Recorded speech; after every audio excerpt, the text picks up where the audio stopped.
that's the thing at ISB. We have a very diverse cohort. So there's no particular student, fit. We can't stereotype a particular ISB student, but we have a very diverse cohort which includes people from various different backgrounds.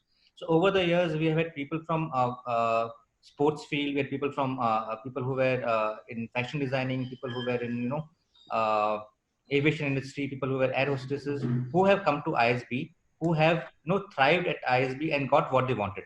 So people come to ISB for different reasons. There are people who want to enact a function change. People who are already working in, let's say, sales and want to move into finance, or there are people who want to already, enact industry change.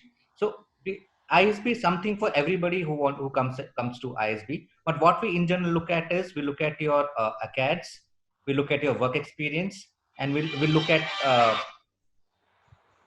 sorry for that. We look at acads, we look at your work experience, and we look at instances of uh, leadership in your essays or in your work life. So that's the reason we take people with work experience so that we can identify all those particular traits which we look at.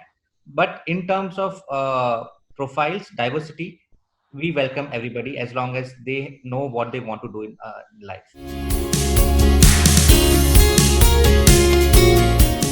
So we have various options for students to learn about ISB, interact with people on the ISB ecosystem. So at one of the best ways is on our website, we have two components. One is connect with the student, and other is connect with an alum.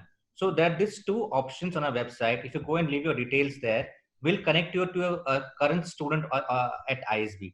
And if you want to connect to an alum, we'll connect you to an alum at ISB, and you can interact with them to know firsthand about what the ISB experience is all about. Apart from that, we also are organizing a lot of sessions, info sessions, region-wise, city-wise, and we have sessions.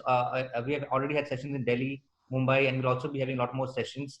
And we also have something called a My PGP Story series, which happens every Saturday evening at 6 p.m., wherein we invite a alum who has had a very diverse experience pre and post ISB, and they share their experiences with the candidates. So today evening we have Mr. Viren Raskina, who's a former captain of Indian hockey team, former Olympian, who is going to come and talk about his experiences. So there are a lot of such events which we have planned.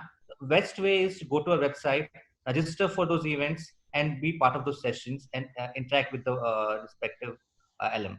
So we have all these opportunities made available on our website, and they can go and connect there. In Great. terms of on-campus experience, the students are the best ambassadors, and they can always get connected to a current student, and interact with them.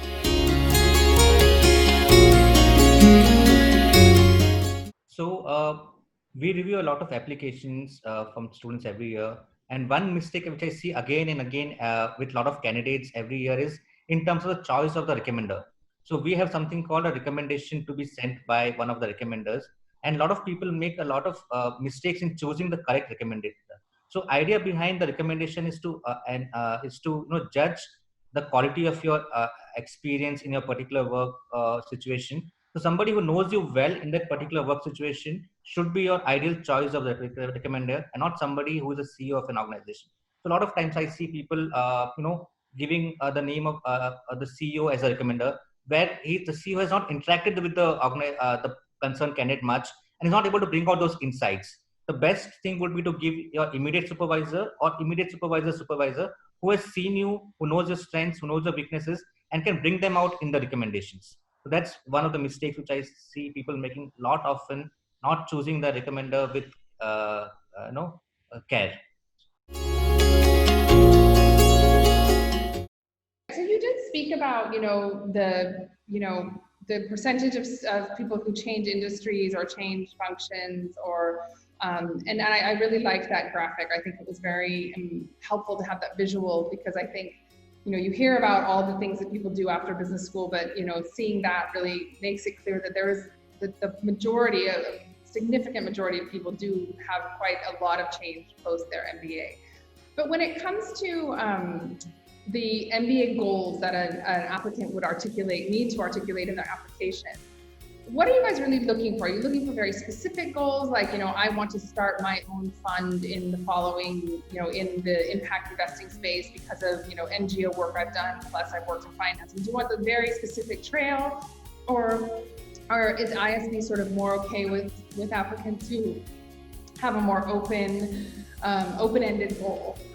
That I've worked in marketing and after business school, I want to continue in a leadership role in a marketing firm. So what are you really looking for? So we are looking at some level of understanding self-awareness in terms of the career aspirations of the candidate. So candidate must be aware of what his goals are, let's say, if not immediate, at least 5 years down the line, or what does he intend to do? How does he intend to use the PGP at ISB in terms of furthering those goals? So that is something very important. So a lot of times we see candidates who only goal is to clear ISB. So that should not be the only goal of a candidate. The ISB is PGP is a tool which should be used for achieving certain other goals. So what we want is that in terms of students answering their post-MBA goals is they can be open-ended, but they should have some sort of a vision in terms of where they want to end up post the ISB PGP at ISB.